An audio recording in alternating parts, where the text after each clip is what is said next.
Hello guys, magluto tayo ngayon ng isda, pritong isda guys. Ayan o.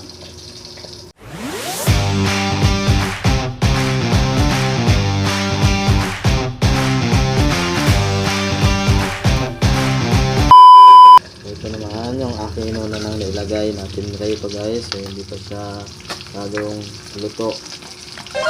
Sarap, yummy guys. Yan ang aking babaunin bukas sa aking trabaho. So natin guys.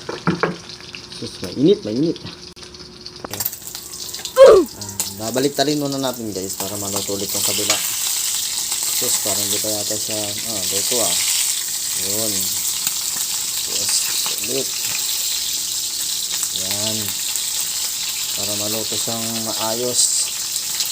Sarap po siya sausaw sa kamatis saka sa may bagoong. Tapos hayaan na muna natin siya ganyan para maluto siya ng maayos.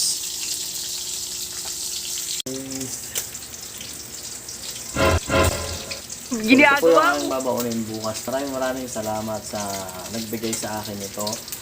At hindi siya nagsasawang bigyan ako at sponsoran ako ng mga ulam, kaya thank you.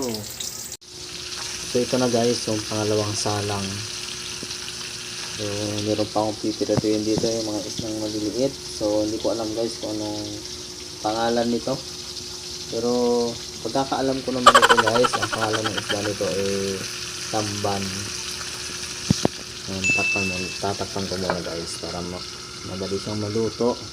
Ito yung nasa ibabaw. So mamaya pag medyo na siya, nagbo-brown na yung sa ibabaw, tatanggalin ko na yung takip para makasingaw at lalong maging crunchy. So ito naman guys, paano masabi? Naluto na 4 na piraso para akong nagugutom. So tuloy maghiwa ng kamatis na lagyan ng pagbuong guys, sa kalamansi, saka sa guys, sibuyas. Yun, sarap ng guys, ng sa pagsawsawan. So ito guys, yan ito.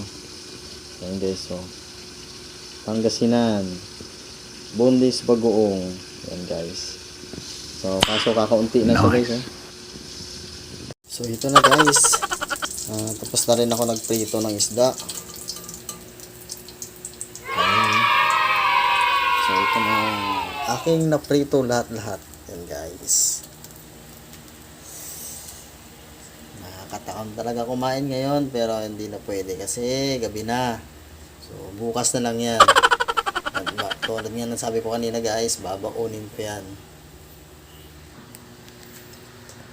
At yun nga, natapos na ako nagprito ng isda guys. So ngayon naman magpapahinga ako ng konti kasi nababad yung kamay ko sa init. At saka ang tuling na ng init. So pahinga lang ng konti guys. At may magsishower na rin ako. At para makatulog na ako kasi hindi ko alam kung ano na ngayon.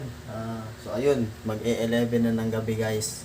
So nakakain na rin ako bago umuwi dito sa bahay. So ito na lang yung aking ginawa, nagprito ng isda dahil mayroon nagbigay sa akin ng libreng isda ngayong gabi guys. Kaya thank you sa nag-sponsor sa akin, at alam mo yan kahit hindi ko sabihin ang pangalan mo.